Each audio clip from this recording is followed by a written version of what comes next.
দর্শক, আপনারা দেখছেন ওসমান হাদির দাফন কাজ সম্পন্ন করার জন্য কিন্তু ইতিমধ্যে কবর খনন চলছে। অর্থাৎ এই জায়গাতেই শরীফ ওসমান হাদিকে দাফন করা হবে। আপনারা দেখছেন ইতিমধ্যে কিন্তু দাফন কাজ সম্পন্ন করার জন্য কিন্তু ইতিমধ্যে প্রশাসন থেকে শুরু করে বিভিন্ন শ্রেণীর পেশার মানুষ কিন্তু এই জায়গাতে এসেছেন এবং আপনারা দেখছেন ইতিমধ্যে কিন্তু কবর খননের কাজ কিন্তু চলমান রয়েছে। এবং আপনাদেরকে জানিয়ে রাখতে চাই এখানে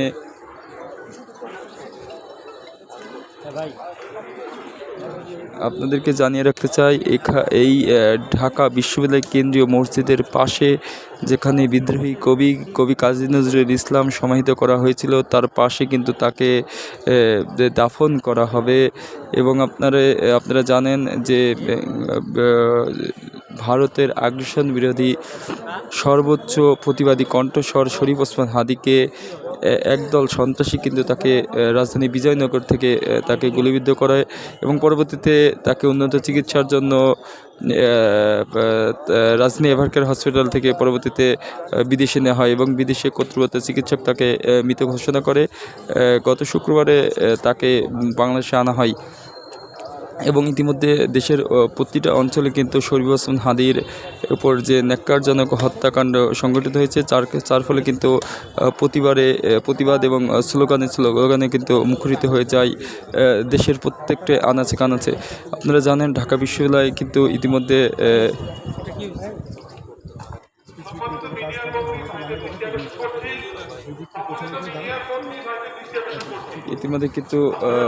কাজ চলমান রয়েছে এবং আপনারা জানেন যে বিভিন্ন রাজনৈতিক দল কিন্তু তাকে কিন্তু দেখতে এসেছিলেন এবং তার শারীরিক খোঁজখবর নিয়েছেন। এবং আমরা ইতিমধ্যে যেমনটা দেখেছি রাষ্ট্রের কর্তৃক কিন্তু তাকে